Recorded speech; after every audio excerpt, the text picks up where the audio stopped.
Bonjour. Depuis juin 2012, je suis député de la 9e circonscription des Yvelines. Depuis cette date, vous êtes nombreux à suivre mon actualité sur mon blog, via ma lettre d'information ou sur Facebook.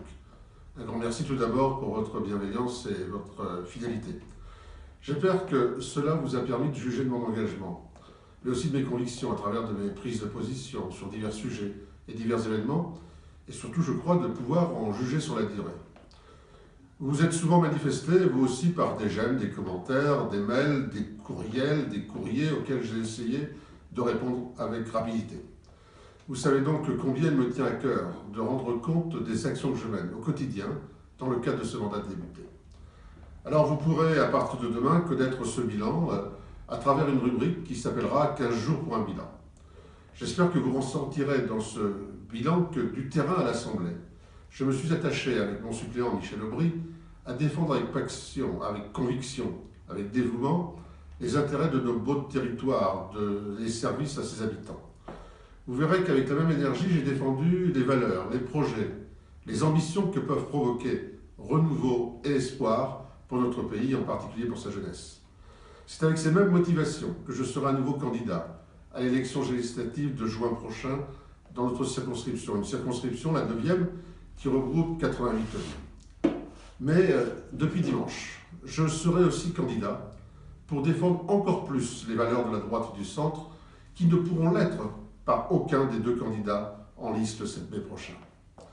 J'appelle naturellement à rejeter Marine Le Pen, car je ne peux me résoudre à confier notre pays au Front National qui souhaite le plus grand mal à l'Europe, alors qu'il faudrait simplement la réformer, qui souhaite aussi nous en faire sortir, qui veut faire de notre pays une citadelle assiégée en l'isolant du monde, qui souhaite aussi un retour au franc qui serait, sans nul doute, fatal à notre économie et ruinerait les petits épargnants. Je pense aussi que je crains tout autant l'amateurisme d'Emmanuel Macron, l'instabilité permanente dans laquelle il mettra notre pays, l'incapacité à le réformer, alors qu'il sera en permanence obligé de négocier avec les composantes et les personnalités du rassemblement des contraires et des opportunismes qu'il a provoqué, un rassemblement piloté par la gauche et qui le portera à la présidence. C'est donc pour cela qu'il faudra lui imposer à l'Assemblée un groupe de parlementaires solides et expérimentés pour défendre les valeurs de la droite et du centre, qui, en dépit des résultats de dimanche, restent celles qui rencontrent l'adhésion de la majorité des Français qui demandent une vraie alternance. C'est pour cela qu'il faudra à l'Assemblée une majorité parlementaire imposant à Emmanuel Macron une cohabitation. Je souhaite aussi, avec Corinne Postel, ma suppléante, pouvoir encore défendre notre territoire de l'ouest des Yvelines, ses communes et son agriculture, ses commerçants et ses artisans, ses entreprises et ses familles, pour permettre à ce beau territoire, en particulier sa partie rurale, de bénéficier des services dont il manque tant.